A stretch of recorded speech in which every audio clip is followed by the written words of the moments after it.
हरे कृष्ण समस्त दंडवत प्रणाम। हरे कृष्ण कृष्ण कृष्ण हरे हरे, हरे राम राम राम हरे हरे।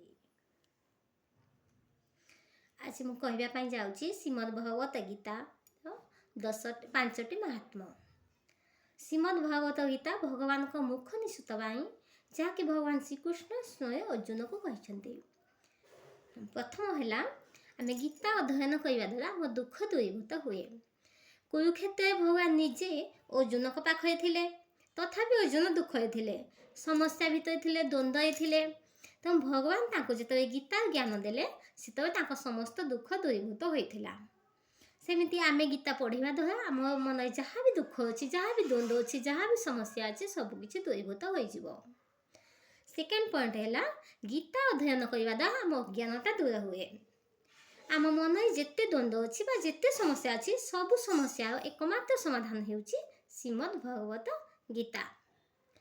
तृतीय पॉइंट है गीता अध्ययन करने द्वारा आम चित्त शुद्ध हुए। जेपरी आम गाधेवा द्वारा आम शरीर गोटे दिन पर शुद्ध होता है, सेमिति आम गीता अध्ययन करने द्वारा बा गीता शुणा द्वारा आम जन्म जन्मांतर पाप नष्ट हो जाए एवं आम पाप नष्ट हो गले आम चित्त शुद्ध हो जाए। चतुर्थ पॉइंट है आम गीता अध्ययन करने द्वारा आम शोक मोह भय दूरीभूत हुए। आम अतीत जो स्मृति गुड़ाक जहाँकि आमको शोकग्रस्त कराए, आम जहाँकि अतीत जहाँ घटना गुड़ाक मन पकाई दुख अनुभव करती एवं वर्तमान जहाँकि आमको मोह आड़ को टाणी निए। आम इंद्रिय गुड़ाक एते मजबूत आम भौतिक संसार को टाणी निए, भौतिक भौतिक जिनस प्रति सदा बसीभूत कराए। आम इंद्रिय गुड़ाक सदा बसीभूत कर रखिंट आमको से सब गुड़ाक दूरीभूत हुए।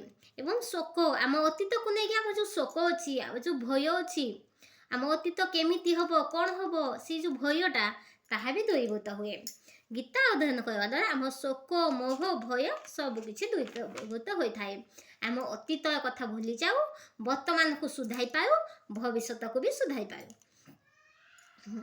एवं पंचम पॉइंट है गीता श्रीमद् गीता अध्ययन करने द्वारा आमको आनंद प्राप्ति होता है। मुझे गोटे गप कहूँ, छोट गपटे। जय शिष्य जय गुरुदेव को पचारे, हे गुरुदेव मु भगवत गीता पाठ करुँची तथापि आनंद प्राप्त करना कहीं। तेणु गुरुदेव कहले आमे जे बंधु घर को जाई थाउ, आमे जिते बंधु घर को जाऊ प्रथम से कौन करती हमको निज ड्रॉइंग रूम में नहीं बसाती, किंतु आमको घर बेडरूम में बसाती कि नाई। तेणु आम जब घर को बारंबार जाऊ तापर प्रति आम विश्वास बढ़ी जाए, प्रति आम भल पाइबा बढ़ी जाए। तेणु आस्ते से आमको नहीं ड्रॉइंग रूम में बसाती। सेपरिक आम सेपरी गीता श्रीमद् भगवत गीता को बारंबार पाठ करवा, बारंबार पाठ करने द्वारा कि बारंबार शुणा द्वारा से गीता जो माधुर्य अच्छी तार रस जो माधुर्य बाहर ताको आम बुझीपार एवं ता आनंद प्राप्ति कर। लोक मैंने पाठ पढ़ी शिक्षा लाभ करती एवं चाकरी करती। आम चाकरी करती जो शिक्षा लाभ करती कौन पाए किसी सुख पाइबा।